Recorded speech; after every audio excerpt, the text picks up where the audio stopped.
عزیزو، کرسمس کا سیزن شروع ہو چکا ہے۔ دنیا جہاں کے بیشتر ممالک میں کرسمس کیرل کا سلسلہ جاری ہے۔ بشارتی پروگرام مختلف گرجا گھروں میں جاری و ساری ہیں، اور آج ہم بھی کرسمس کے حوالے سے ہی خداوند کا زندگی بخش کلام سنیں گے۔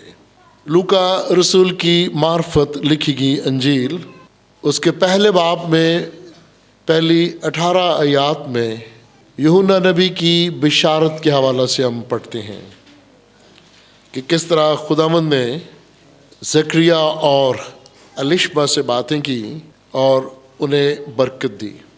اس کا دوسرا حصہ جو 26ویں آیت سے شروع ہوتا ہے، جس کی تلاوت تھوڑی دیر پہلے میرے بیٹے نے کی ہے، اس میں یسوع کی پیدائش کی بشارت کا ذکر ہے، اور اس میں یوں لکھا ہے کہ 6 مہینے میں جبرائیل فرشتہ جو خداوند کی طرف سے بھیجا گیا تھا وہ مقدسہ مریم کے پاس آتا ہے۔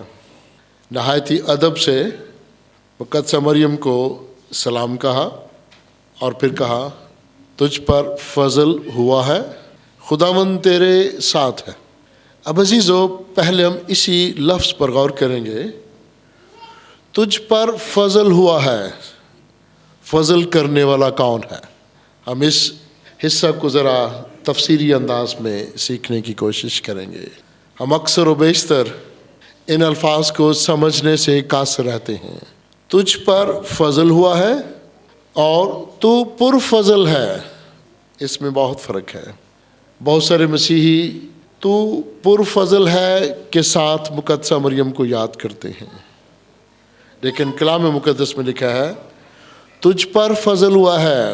فضل خداوند کی طرف سے ہوتا ہے، انسان پر فضل نہیں ہے، پر فضل خداوند ہے۔ اس کے بعد خداوند تیرے ساتھ ہے۔ ان الفاظ کو بھی اپنے غور سے سننا ہے۔ خداوند تیرے ساتھ ہے، اس کا مطلب ہے خداوند تجھ سے بہت بڑا ہے، اعلیٰ ہے، اس کا رتبہ تجھ سے بہت بڑا ہے۔ خداوند تیرے ساتھ ہے۔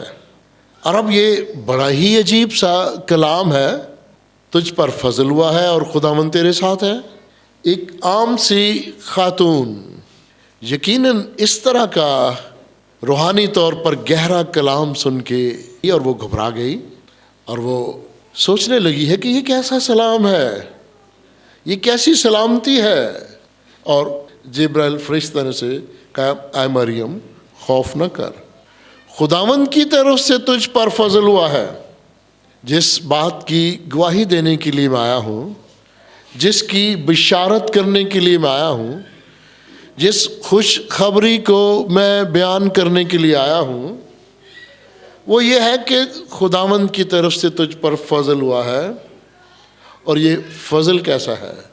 ایک کنواری لڑکی کے لیے بہت ہی حیران کن بات۔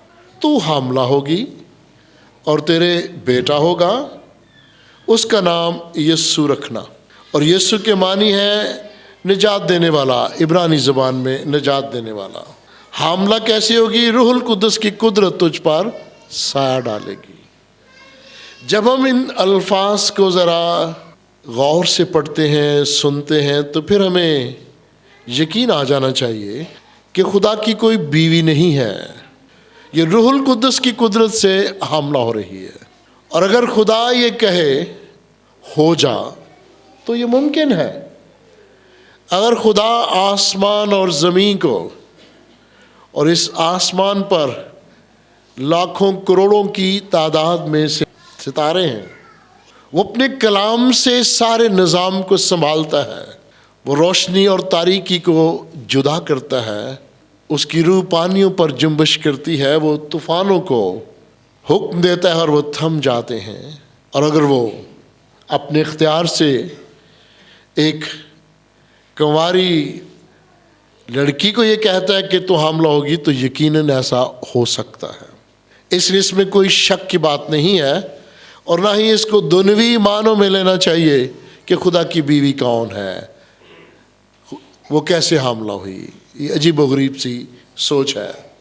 اور پھر اس یسوع کی شان کو بیان کر دیا گیا ہے۔ جو بیٹا تجھ سے پیدا ہوگا اس کا نام یسوع رکھنا، اور یسوع کا مطلب ہے بچانے والا، یسوع کا مطلب ہے نجات دینے والا۔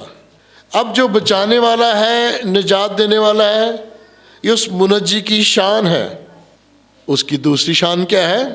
خدا اس کے باپ داؤد کا تخت اسے دے گا۔ اب داؤد بادشاہ کا تخت تو بہت عرصہ نہیں رہا، ایک وقت آیا کہ اس کی بادشاہت کو ختم کر دیا گیا، تخت الٹ دیا گیا۔ لیکن یہاں جو یسوع کو باپ داؤد کا تخت دیا جائے گا، اس کے آگے ایک اور خوبصورت شان منجی ہے۔ یسوع کی شان ہے، وہ یعقوب کے گھرانے پر اب تک بادشاہی کرے گا۔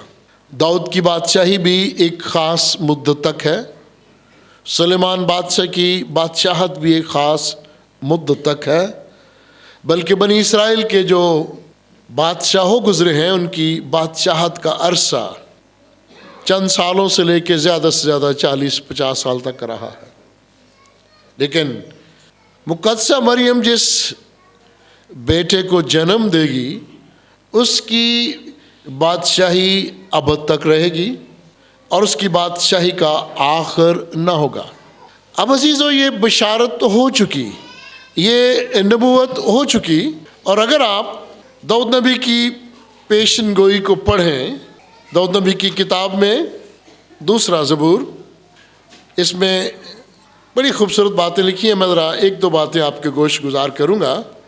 لکھا ہے کہ خداوند اور اس کے مسیح کے خلاف زمین کے بادشاہ صف آرائی کر کے اور حاکم آپس میں مشورہ کر کے کہتے ہیں، آؤ ہم ان کے بندھن توڑ ڈالیں اور ان کی رسیاں اپنے اوپر سے اتار پھینکے۔ وہ جو آسماں پر تخت نشیں ہے ہنسے گا۔ ہنسے گا اس لیے کہ تم اس خداوند مسیح کی بادشاہت کو اور اس کے بندھن کو کیسے ختم کر سکتے ہو؟ کیونکہ میں تو اپنے بادشاہ کو اپنے کوہ مقدس سے ان پر بٹھا چکا ہوں۔ اور یہ پیشن گوئی خداوند یسوع مسیح کی پیدائش سے 1000 سال پہلے کی گئی ہے۔ اب جبرائیل فرشتہ مقدسہ مریم کو یہ کہہ رہا ہے کہ اس کی بادشاہی ابد تک رہے گی۔ کلام مقدس میں عزیزو، جب بھی ہم انبیاء کرام اور ان کی پیشن گوئیوں اور ان کی بشارت کے بارے میں پڑھتے ہیں تو پھر ہم اس کا بغور جائزہ لیتے ہیں کہ کس کتاب میں اس نبی کے بارے میں بیان کیا گیا ہے۔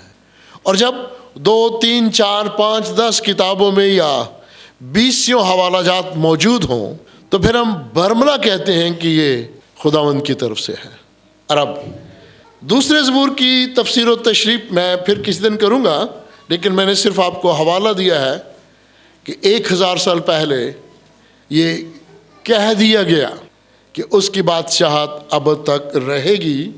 اور اگر ہم داؤد نبی کی کتاب میں سے 72واں زبور پڑھیں تو وہاں ایک اور خوبصورت پیشن گوئی ہے، آپ کو یاد ہوگی، رہے گا نام سدا تیک مسیدہ۔ اب مقدسہ مریم کتنی بابرکت ہے، اس پر کتنا بڑا فضل ہوا ہے، اور جب وہ اپنی دعا مانگتی ہے، حمد کا، ستائش کا گیت گاتی ہے تو وہ بڑی خوش ہے اور یوں کہتی ہے، اب سے لے کر ہر زمانہ کے لوگ مجھے مبارک کہیں گے۔ عزیزو، ہم تو اس زمانہ میں جن خاندانوں کے بچے بڑے اچھے نکلتے ہیں، تابعدار، ہوشیار، خدا کا ڈر خوف رکھنے والے بچے، ہم کہتے ہیں تیری ماں بہت اچھی ہے جس نے تیری تربیت کی ہے۔ ہم اس کی ماں کو مبارک کہتے ہیں، شاباش تو نے بڑا اچھا بیٹا جنم دیا ہے۔ اور یہاں تو مقدسہ مریم کے لیے ہم بڑے ہی خوبصورت الفاظ استعمال کر رہے ہیں کہ اس پہ بڑا فضل ہوا ہے، اتنا بڑا فضل کہ وہ یسوع کی ماں کہلائی ہے، بدنی لحاظ سے وہ یسوع کی ماں کہلائی ہے۔ عزیزو، یہاں جب بات ختم ہوتی ہے، جبرائیل فرشتہ اپنا وہ پیغام جو خدا نے اسے دیا وہ مقدسہ مریم تک پہنچا دیتا ہے، تو دوسرے حصے میں جبرائیل فرشتہ مقدسہ مریم سے یوں مخاطب ہے، دیکھ تیری رشتہ دار الشبہ کے بھی بڑھاپے میں بیٹا ہونے والا ہے۔ عزیزوں، میں بات کر رہا تھا، جب بھی کوئی بات خداوند کی طرف سے ہوگی تو اس کے بہت سارے حوالہ جات ہوں گے، پھر ہم برملا کہیں گے کہ یہ الہام کے وسیلے ہے، اس کے ٹھوس دلائل ہیں۔ تیری رشتہ دار الشبہ، اس کی کزن ہے، وہ اس کے بھی بڑھاپا میں بیٹا پیدا ہونے والا ہے، اور وہ بھانج کہلاتی تھی۔ دوسرا معجزہ، پہلا معجزہ، دیکھو ایک کنواری حاملہ ہوگی اور بیٹا جنے گی، اور یہ عیسیٰ نبی لکھتا ہے، اور یہ بھی کئی سو سال پہلے کا واقعہ ہے۔ اب دوسرا معجزہ، تیری رشتہ دار تیری کزن بھانج ہے، اور اب وہ حاملہ ہے اور اس کو 6واں مہینہ ہے۔ اور اس سے پہلے الشبہ کے حوالہ سے اگر آپ اسی لوکا کی انجیل کا مطالعہ کریں تو پہلی 18 آیات میں ہم الشبہ کے بارے میں پڑھتے ہیں، سیکھتے ہیں، اور پھر مقدسہ مریم آپ مزید سوال نہیں کرتی، کہتی ہے جو قول خداوند کی طرف سے ہے، جو منصوبہ الہی ہے، جو انتظام الہی ہے، وہ ہرگز بے تاثیر نہیں ہوگا۔ اور مقدسہ مریم کا دوسرا خوبصورت اقرار، مریم نے کہا دیکھ میں خداوند کی بندی ہوں۔ ان الفاظ پر بھی غور کیجیے گا۔ ہم اکثر و بیشتر یہ جملہ بولتے ہیں خدا کی ماں، علمی ادبی لحاظ سے وہ ذرا عجیب سا لگتا ہے۔ زیادہ مناسب لفظ ہے خداوند کی ماں، یا یسوع کی ماں، یا میرے آقا کی ماں۔ یہ 3 الفاظ اسی باب میں بار بار کہے جاتے ہیں، اور مقدسہ مریم اپنے لیے اور زیادہ خوبصورت الفاظ چنتی ہے، دیکھ میں خداوند کی بندی ہوں۔ داؤد نبی کے لیے خوبصورت الفاظ کیا تھے؟ حالانکہ وہ بادشاہ بھی تھا، نبی بھی تھا، شاعر بھی تھا، موسیقار تھا، جرنیل تھا، اس کے بارے میں جو خوبصورت الفاظ تھے، خدا نے کہا داؤد میرا بندہ ہے۔ اور یہاں عزیزو مقدسہ مریم کہتی ہے میں خداوند کی بندی ہوں، میں خداوند سے بڑھ کے نہیں ہوں، میں اس کی بندی ہوں، میں اس کی مخلوق ہوں۔ جب ہم خدا کی ماں کہتے ہیں تو بڑا عجیب سا لگتا ہے، بالخصوص غیر مسیحیوں کو۔ ہم تو سمجھ آتے ہیں، لیکن عزیزو میں خداوند کی بندی ہوں چونکہ تو میرا آقا ہے۔ اے خدا تو میرا خالق اور مالک ہے، میرے لیے تیرے قول کے موافق ہو، میرے لیے تیرے الہی منصوبہ کے تحت ہو۔ تب فرشتہ اس کے پاس سے چلا گیا۔ ہماری زندگی میں بہت کم واقعات ہیں جب ہم اس طرح خدا کی باتیں اس کے فرشتہ سے سنتے ہیں، لیکن عزیزو ہم بڑے ہی بابرکت ہیں۔ جس زمانہ میں ہم اس دنیا جہاں میں زندہ ہیں، ہمارے پاس یہ زندہ ابدی کلام موجود ہے جس کو ہم روز پڑھ سکتے ہیں۔ ہمیں اب یہ کہنے کی ضرورت نہیں ہے کہ اے خدا تو مجھے پھر معجزہ دکھا تو میں تجھ پر ایمان لاؤں گی یا ایمان لاؤں گا۔ معجزات ہم نے بہت سارے یہاں پڑھ لیے ہیں، اور ہمارا ایمان ہے کہ یہ زندگی بخش کلام ہے، اس میں کوئی ایسی بات نہیں جس پہ ہمیں شک ہو۔ یہ لا تبدیل کلام ہے، اور جب اس لا تبدیل کلام میں ہم پڑھتے ہیں معجزات کے بارے میں، خدا کی خدائی اور اس کی قدرت کے بارے میں، تو پھر ہمیں مزید بار بار یہ نہیں کہنا چاہیے کہ اے خداوند تو مجھے کر کے دکھا، سامنے آ، پھر میں ایمان لاؤں گا۔ اس کا مطلب یہ ہے کہ ہمیں اس کلام پر تھوڑا شک ہے۔ مبارک ہیں وہ جو بغیر دیکھے ایمان لاتے ہیں۔ عزیزو اب مقدسہ مریم اپنی کزن الشبہ سے ملاقات کرنے جاتی ہے، اور لکھا ہے کہ وہ الشبا کے گھر میں داخل ہوئی اور الشبا کو سلام کیا، سلامتی کی دعا کی، تو الشبا کیا بیان کرتی ہے؟ جو ہی الشبا نے مریم کا سلام سنا تو ایسا ہوا کہ بچہ اس کے رحم میں خوشی سے اچھل پڑا اور الشبا روح القدس سے بھر گئی۔ یہ بھی معجزہ ہے۔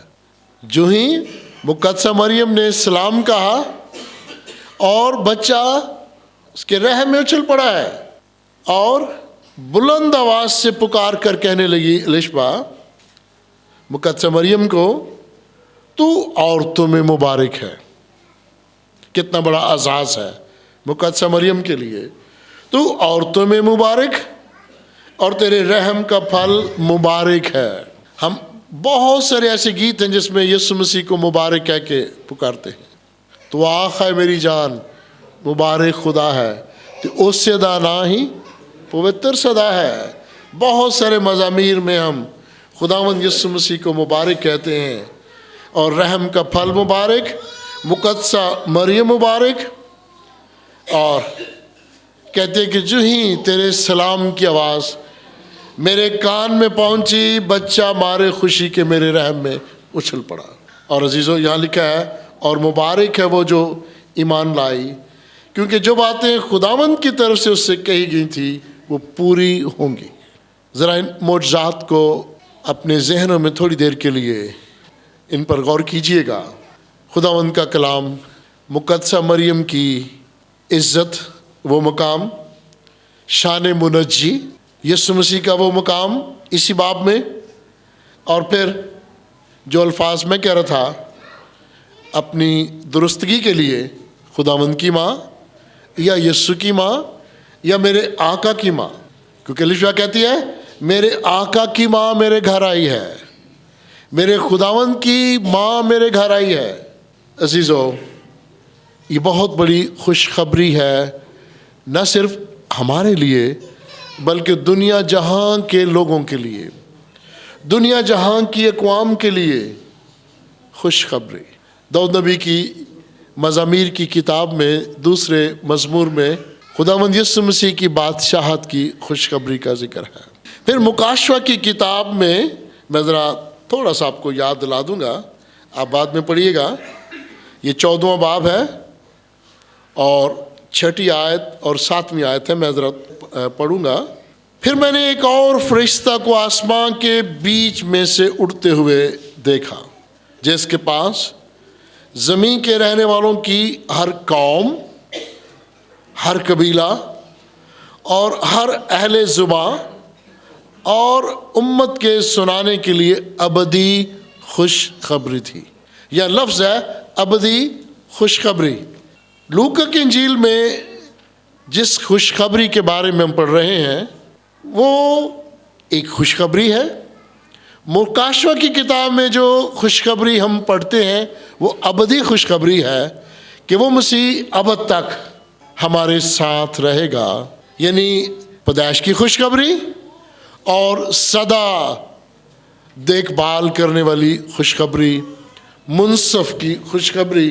اور عزیزو آج جب ہم کلام مقدس کا مطالعہ کرتے ہیں، اور ایک اور میں حوالہ آپ کو دیے جاتا ہوں، پیدائش کی کتاب اس کا 18واں باب ہے، جس میں خداوند ابراہیم پر سارہ پر ظاہر ہوتا ہے، اور لکھا ہے کہ وہ ان پر ظاہر ہوا تو ابراہیم نے انہیں کہا کہ آقا خداوند میرے گھر میں ٹھہریے گا اور کچھ کھائیے گا، کچھ پیے گا، پھر اپنے سفر کو جاری رکھیے گا۔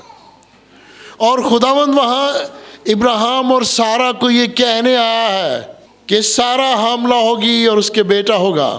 اس ساری کہانی کو میں بیان نہیں کروں گا عزیزو، لیکن یہاں لکھا ہے کہ سارہ ہنسی، اس نے شک کیا، اور جب خداوند نے یہ کہا کہ تو ہنسی ہے، تو نے شک کیا ہے، تو وہ ڈر گئے۔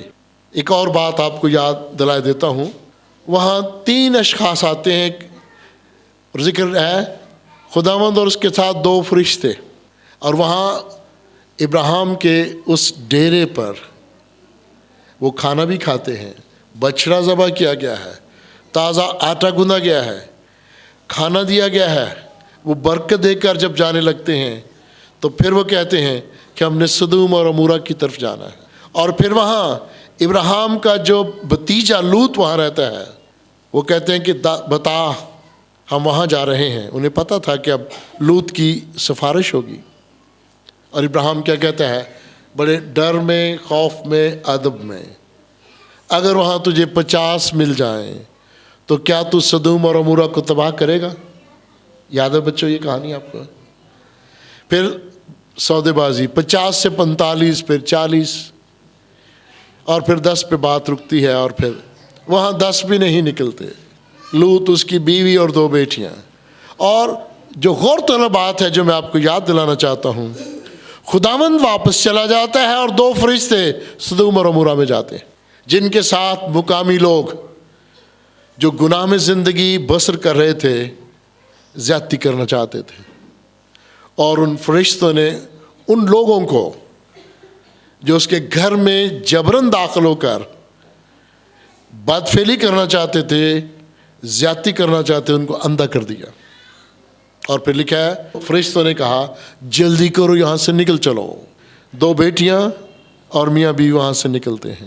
میں جو بات آپ کو یاد دلانا چاہتا ہوں، خداوند مختلف زمانوں میں، مختلف ادوار میں اپنے لوگوں پر ظاہر ہوتا رہا، اور جس طرح اس نے ایک 100 سال کے بوڑھے شخص کو بیٹا عطا کیا، آج وہ الشبہ جو بھانج ہے اور زکریا جو عمر رسیدہ ہے، انہیں ایک ایسا بیٹا عطا کرتا ہے جس کا نام یوحنا رکھا گیا ہے۔ اور الشبہ کی وہ گواہی کہ دیکھ میرے آقا کی ماں جو ہی میرے گھر میں آئی، اس نے مجھے سلام کیا تو بچہ مارے خوشی کے میرے پیٹ میں اچھل پڑا۔ اب میں 3 مقدس شخصیات کا ذکر کر رہا ہوں، ابراہیم، سارہ، زکریا، الشبہ، اور مقدسہ مریم کا منگنی اس کی یوسف سے ہوئی ہے، اور وہ حاملہ روح القدس کے وسیلہ سے ہے۔ فرق ہے، مقدسہ مریم روح القدس کے وسیلہ سے حاملہ ہے، ابراہیم اور سارہ دنیاوی لحاظ سے، زکریا اور الشبہ بھی دنیاوی لحاظ سے، لیکن وہ اولاد پیدا کرنے کے قابل نہیں تھے۔ اب عزیزو، میں اور آپ آج کے زمانہ میں بھی شک کریں تو اس کا مطلب ہے ہمارا ایمان کمزور ہے۔ ہمارا خداوند سب کچھ کر سکتا ہے، اور پھر اس نے ہمیں یہ اعزاز بخشا ہے۔ ہم بھی مبارک ہیں، مقدسہ مریم بھی مبارک ہے۔ ہم اس لیے مبارک ہیں، خداوند یسوع مسیح پر ایمان رکھتے ہیں۔ یسوع مسیح نے کہا مبارک ہے وہ جو میرا کلام سنتے ہیں۔ سننے سے ایمان پیدا ہوتا ہے، اور سننا خدا کے کلام سے۔ ہم بہت ہی مبارک لوگ ہیں، چنیدہ لوگ ہیں، مخصوص لوگ ہیں، اور اگر ہم گواہی نہیں دیں گے، بشارت نہیں دیں گے، تو پھر ہمیں سوچنا ہوگا کہ ہماری زندگی کا مقصد کیا ہے۔ فرشتگان نے بشارت دی ہے، چرواہوں نے بشارت دی ہے، اور کہا آؤ اس جگہ چلیں جس کی بابت ہمیں بتایا گیا ہے، آؤ اس کو سجدہ کریں۔ اور سجدہ کیوں نہیں کرنا؟ لکھا ہے اس کا تخت ابدالآباد رہے گا۔ اور مکاشفہ کی کتاب اس کا 1 باب اور اس کی 8ویں آیت میں لکھا ہے خداوند خدا جو تھا، جو ہے، جو آنے والا ہے، یعنی قادر مطلق ہے، الفا ہے اور اومیگا ہے۔ ابدالآباد زندہ رہے گا، جو مر گیا تھا زندہ ہوا، موت اور عالم روا کی کنجیاں بھی اسی کے پاس ہیں۔ اس کے بارے میں مقدسہ مریم کہتی ہے دیکھ میں خداوند کی بندی ہوں، میرے لیے تیرے قول کے موافق ہو۔ ہم اپنے سروں کو جھکائیں، خداوند کا شکر ادا کریں۔